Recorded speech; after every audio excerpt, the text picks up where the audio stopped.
Hi guys, எல்லாரும் எப்படி இருக்கீங்க? எல்லாரும் சேஃபா இருப்பீங்க நினைக்கிறேன். சேஃபா இருக்கணும்னு சொல்லி எல்லாம் இறைவனிடம் பிரார்த்தனை செஞ்சு கொண்டு இன்னைக்கு ஒரு முக்கியமான அப்டேட்டோட தான் வந்திருக்கிறேன். அப்டேட் என்ன அப்படின்னு சொன்னா, குவைத் விமான சேவை மீண்டும் ஆரம்பிக்கப்பட்டுள்ளது. குவைத் ஏர்வேஸ் நிறுவனம் சர்வதேச விமான நிலையம் டெர்மினல் 4 மூலம் அடுத்த ஞாயிற்றுக்கிழமை முதல் 13 புதிய இடங்களுக்கு தனது விமான சேவைகளை மீண்டும் தொடங்க இருக்கின்றது என்று அறிவித்துள்ளது.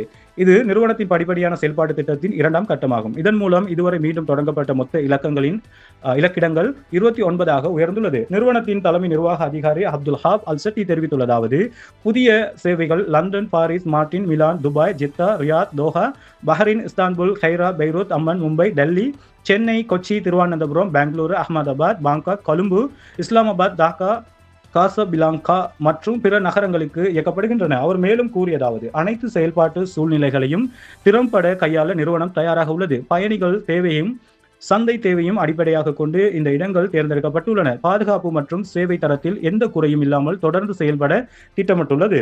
இந்த சேவை விரிவாக்கம் குவைத் ஏர்வேஸ் நிறுவனத்தின் செயல்திறனை மேம்படுத்தவும் பயணிகளுக்கான வசதிகளை உயர்த்தவும் மேற்கொள்ளப்படும் முயற்சிகளின் ஒரு பகுதியாகவும் எதிர்காலம் மேலும் பல இடங்களுக்கு சேவைகளை விரிவுபடுத்த அரசாங்கம் அதிகாரிகளுடன் தொடர்ந்து இணைந்து பணியாற்றப்படும் என்று நிறுவனம் தெரிவித்துள்ளது. ஸோ இவ்வளவுதாங்க இன்றைய அப்டேட். இது போல அப்டேட் வேணும் அப்படின்னு சொன்னா என்னுடைய டிக்டாக் அதே மாதிரி யூடியூபை நீங்க ஃபாலோ பண்ணீங்கன்னு சொன்னா உங்களுக்கு உடனுக்குடனாக அப்டேட்டுகள் தரப்படும்.